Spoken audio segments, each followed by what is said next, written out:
Have you ever wondered why, after many years of studying or practicing, some teachings still don't seem to resonate deeply in your life? What if the true meaning of reciting ancient texts wasn't just memorizing them, but letting them transform your actions and interactions? Welcome back to the channel. In today's video, we are diving deep into a practice that has been passed down for centuries, reciting sacred texts, and how this practice, when done with intention and mindfulness, can not only fill our minds but also our hearts, guiding our everyday actions. In this video, we will explore how the wisdom of these ancient teachings can be integrated into the hustle and bustle of our modern lives. More than just a spiritual practice, the true essence of these sutras lies in how they can illuminate our actions, turn them into meaningful habits, and guide us through the challenges of daily life. In the Buddhist tradition, the act of reciting sutras is often viewed not as a mere ritual, but as a deep form of meditation and a way to bring the teachings into our lives. A revered monk once said, "The essence of reciting the sutras is not in the memorization, but in internalizing their wisdom so that they become part of you." This sentiment is shared by many practitioners who, after years of repeating verses and passages, find that the true power of the sutras is in their practical application, not just in the memorization of their words. Take the example of a seasoned practitioner who has been chanting a particular sutra for 30 years. At first, the verses were nothing more than sounds, lines to be repeated mechanically. But with time, as the practitioner continued to recite, these words began to sink deeper, taking root in the heart. It wasn't just the mind that learned them, it was the body, the spirit, and the actions of the individual. The process of reciting became a way of life, transforming the practitioner's perspective on the world, their reactions to adversity, and their interactions with others. The key to understanding this transformation lies in the concept of us seeing the meaning of the sutras and immediately applying it in daily life. When we hear the teachings, it is essential not just to understand them intellectually, but to live by them. For example, in the famous mantra, "May all beings be free from suffering," the practitioner might take a moment each day to reflect on how they are treating others. Instead of just memorizing the words, the practitioner begins to live them by actively seeking to reduce the suffering of others in their own life. One of the most important aspects of this practice is the habit of repeated reflection. The process of reciting the sutras is not limited to just repeating the words. After chanting a few verses, a practitioner might close their eyes and reflect on the meaning of those words, contemplating how they can apply those teachings to their life. This act of silent contemplation allows the words to move beyond the mind, sinking into the heart, where they become a true guide for action. For instance, when chanting a verse about patience, a practitioner might pause to reflect on a recent situation in which they lost their temper. Instead of simply moving on to the next verse, they take time to examine their own behavior and resolve to cultivate more patience in the future. This approach is similar to the practice of talking the sutras, where every step in life is an opportunity to apply the teachings. It is not enough to simply repeat the words. One must walk the path of the teachings, integrating them into the fabric of daily life. In doing so, the practitioner transforms ordinary activities into acts of mindfulness. The simple act of walking, for example, becomes an opportunity to reflect on the impermanence of all things. Eating, too, becomes a moment to practice gratitude and compassion, understanding that the food we consume sustains not only our bodies, but also the lives of others. A very practical and modern extension of this ancient practice is what we call integrating technology with spiritual practice. With the rise of smartphones and wearable devices, there are now apps that can help practitioners keep track of their recitations, ensuring that the verses are chanted accurately. Additionally, there are online communities where people can share their experiences and hold each other accountable for their practice.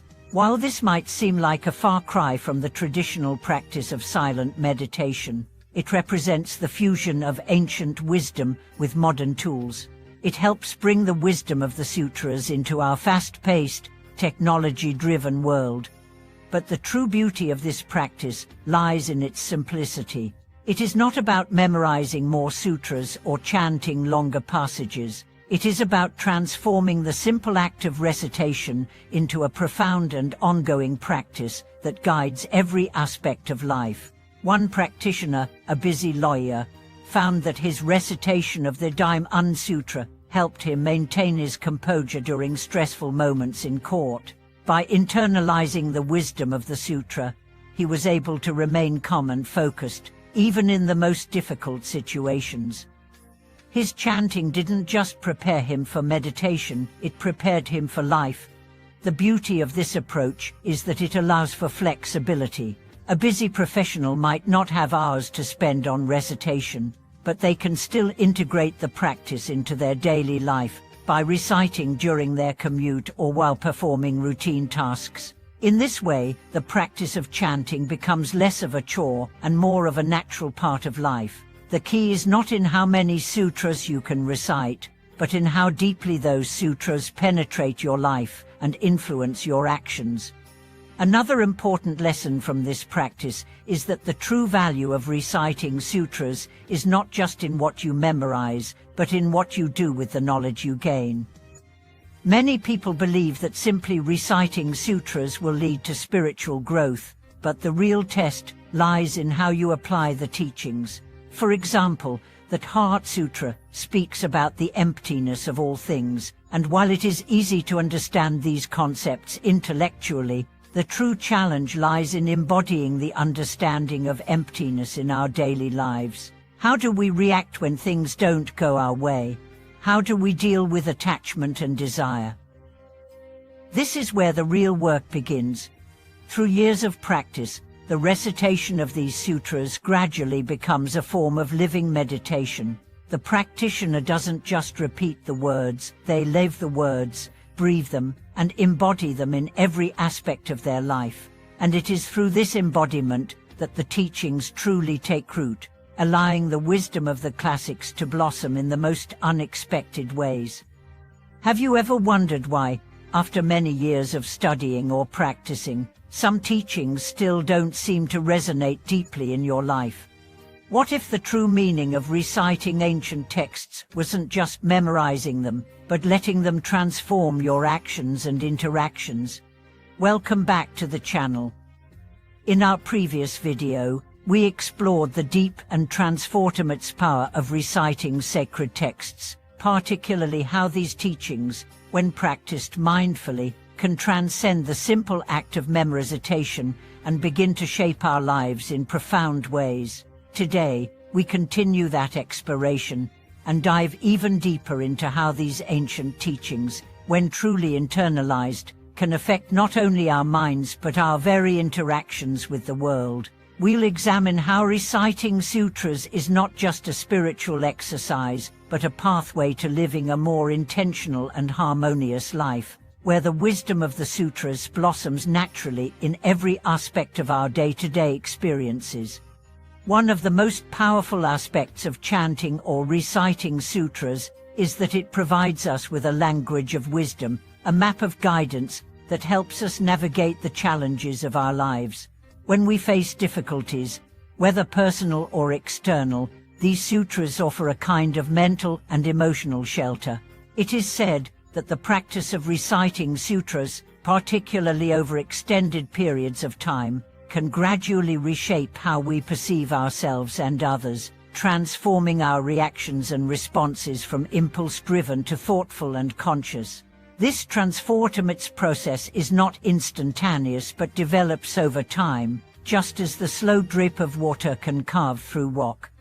Imagine the mind as a garden, full of seeds that grow into thoughts, emotions, and actions. When we recite a sutra, it's like planting a seed in that garden. At first, it may seem small, almost imperceptible, but as we continue to recite, reflecting on the meaning of the words, these seeds begin to sprout and grow, eventually flowering into deep insights and peaceful actions. Over years of practice, these insights become rooted in our lives. It's through this gradual process that we can begin to see how the wisdom of the sutras can truly bloom. But how do we ensure that the wisdom we are reciting becomes more than just words? The key lies in developing a practice of embodying the sutras. It's easy to recite words without really feeling them or allowing them to permeate our lives. Many practitioners may repeat a verse over and over, but if they don't stop to reflect on its meaning, the words can remain superficial. It is when we stop, pause, and contemplate the true essence of the words that the real magic happens. For example, when we chant the Lotus Sutra or the Diamond Sutra, instead of simply repeating the sounds, we might take time to reflect on their deeper meaning. In the case of the Diamond Sutra, which teaches the impermanence of all things, we might meditate on the fleeting nature of our emotions, thoughts, and even our material possessions. By doing so, we begin to cultivate a deep, experiential understanding of these concepts that transcends mere intellectual comprehension. This practice of reflection and internalization is often what separates superficial knowledge from true wisdom. It's easy to memorize the words, but it takes dedication, patience, and mindfulness to make them a living part of our consciousness. The true benefit of reciting sutras comes not in the repetition itself, but in the ability to align our actions and decisions with the wisdom we recite. For instance, when we chant verses on compassion, we must strive to act compassionately. This is not just about being kind in the obvious moments, like when someone is in need, but in the small, everyday interactions that make up our lives, when we hold space for someone's emotions, when we listen attentively to a colleague, or when we let go of our own judgments and prejudices. Moreover, when we incorporate the essence of the sutras into our lives, it becomes easier to maintain a sense of peace and calm, even in challenging situations. Take the example of the Heart Sutra, a text that teaches about the concept of emptiness and the non-duality of all things. At first glance, it may seem abstract or difficult to apply to everyday life. However, when we internalize the understanding that all phenomena are empty of inherent self-existence, we begin to free ourselves from attachment and fear. This understanding allows us to navigate life's ups and downs with a sense of detachment, knowing that every difficulty is temporary, just as every joy is. Instead of reacting impulsively, we can respond with wisdom, compassion, and equanimity. This mindset, cultivated through the repeated recitation of sutras, begins to shape not only our actions but our outlook on life. In this way, reciting sutras becomes a form of living meditation. While traditional meditation focuses on quieting the mind and observing our thoughts, reciting sutras engages us actively, allowing us to channel our energy into the practice. The words themselves become like a mantra, a powerful tool for transforming our consciousness. As we chant, we enter into a meditative state, where the repetition of the words serves as a bridge between the mind and the heart. The sutras become not just teachings, but a living, breathing part of our spiritual practice. But reciting sutras isn't just about personal transformation, it also serves to benefit the world around us. Each time we chant, we are not only benefiting ourselves but sending out waves of positive energy that ripple through the world. Many Buddhist traditions teach that the act of reciting sutras can bring blessings to all beings, both known and unknown. This is why, in many temples and monastic communities, sutras are chanted for the benefit of the world. Prayers are made for peace, healing, and protection for all sentient beings. By chanting with the intention of benefiting others, we cultivate a mindset of generosity and compassion, recognizing that our well-being is intertwined with the well-being of others. As we continue to chant, we also deepen our understanding of interdependence, the realization that all beings are connected by the same fundamental nature. This insight, which is often a direct result of sutra recitation, fosters a sense of shared responsibility and unity. We begin to see that the actions we take in the world have far-reaching effects, and that we can either contribute to the suffering or the joy of others. When we dedicate our practice to the well-being of all beings, we are not only cultivating compassion, but we are also making a tangible difference in the world. The sutras, though ancient in origin, carry timeless wisdom that remains incredibly relevant to our modern world. What makes the practice of reciting sutras particularly powerful is its simplicity. It doesn't require complicated rituals or intense study. It is a practice that can be done by anyone, anywhere. Whether we are sitting in a quiet room, walking through the park, or commuting on a busy subway, we can recite a sutra or a mantra and bring its wisdom into our present moment. It's a practice that transcends time and space, offering a simple but profound way to connect with our spiritual path. As we continue this practice, we may find that our lives begin to shift in subtle, unexpected ways. Small acts of kindness and compassion become more frequent, our reactions to stress become calmer, and our ability to face challenges with grace improves. Over time, the recitation of sutras helps us cultivate a deeper sense of spiritual maturity. As we internalize these teachings, we become more attuned to our own inner wisdom. We learn to trust our intuition and to act from a place of clarity and compassion. The wisdom of the sutras becomes an integral part of who we are, and we begin to embody their teachings in every moment of our lives. Thank you for watching this video. I hope that today's discussion on reciting sutras and integrating their wisdom into our daily lives has inspired you to deepen your own practice.